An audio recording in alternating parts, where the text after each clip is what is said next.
аспандағы метеориттардың құрамын зерттеп, пайдалы қазбаларды метеориттардан алуды жоспарлап жатқан. Мынау Қытай дейтін зұлым алпауыт елменен алысу Американың қазір бірінші кезекте жоспары болып отыр. Адамдар бір нәрсені түсінсін.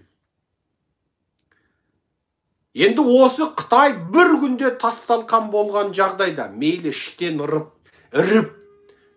іріп тасталқан. Мейлі Американың осы санкциясының арқасында тасталқан болған жағдайда. Мейлі осы екі фактор екі жағынан қысып отырып тасталқан болған жағдайда, біз ата бабамыздың басы қалған, кешегі үйсін мемлекетімізді құрған 2,5-3 жыл бұрын. Үйсін мемлекетімізді құрған.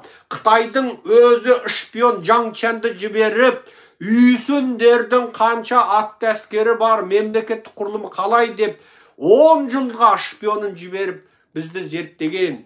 Үйсіндер мен ғұндардың ортасына от жағып, үйсіндерді алда барбап сұлу қыздарын тоқалдыққа жіберіп, сол үйсіндер берген атқа сүйеніп, сол ат бегілерді тағайындап, атты әскерлерді аттың үстінде соғыс алатын әскерді дайындап, ең соңында сол Қытай, мынау қазіргі Қытай қорғанының сыртына ойыса бастады. Ол сол заманнан 3000 жыл бұрын біздің ата бабамыздың жері. 1881 жылы айырылып қалды ол жерден.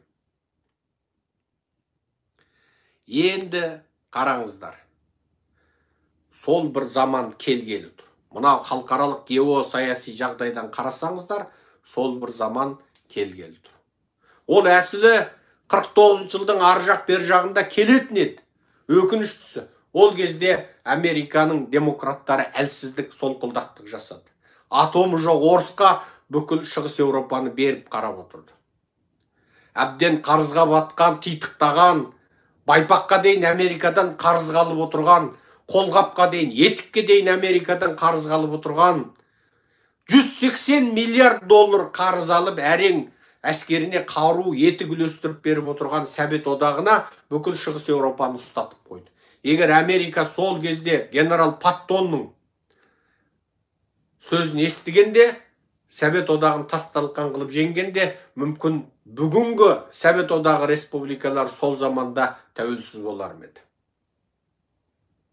Бірақ сол заманда Америка әлсіздік жасады. Бүкіл Қытай коммунистерін қолдап кетті. Қытай коммунистерінің Оспан Батырды тұтқындауына көз жұмып қарап отырды. Тұтқындалған Оспан Батырды құтқарып қалатын мүмкіндігі бола тұра құтқармады. Себебі сол заманда Қытай коммунистерінің бірінші көмекшісі де Америка еді. Енді қазір Америка Қытайды нысанаға алды. Қытай таргет болды қазір. Қытай нысанаға айналды. Қытайдың жаны шығып жатқаны сол. Міне, 18 бен 60 арасындағылардың барлығын әскерге аламыз деп жатқаны сол. Қытайда қазір қайтадан саяси қысым күшейді. Қытайда мынау Қазақстанмен визасыз режим жасап қойды. Қытайлар келіп жатыр. Қазақтар ұйықтап жатыр. Визасыз режимге, Қытайдың визасыз қазақ жеріне келуіне қарсы тұрамыз деп бүкіл қазақ атқа қону керек еді. Қазақ үнсіз отыр. Қара Қытай қаптағал тұр. Іле Алтай Тарбағатайымызды, ертісімізбен ілеміміздің өзенін алып алған аз болғандай, ата қонысымызды алған аз болғандай, енді бұл Қытай Алматын алмақшы, Балқашты алмақшы, Сарыарқамызда отырмақшы.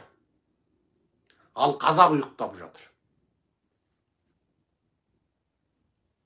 Енді қазір сол Іле Алтай Тарбағатайда ежелгі ата-баба жерінде отырған қазақтың паспортын жинап алу қайта басталған. Тіпті Іленің қазақтары, мынау карантин кезінде 3 жыл қамауда отырған қазақтар жалынып жалпай парасын беріп отырып, өкімет тартып алған, жиып алған паспортын алып қолына, міне, екі жақ шекара ашыпты ғой деп, саясатты соғып жүріп, парасын беріп жүріп алып,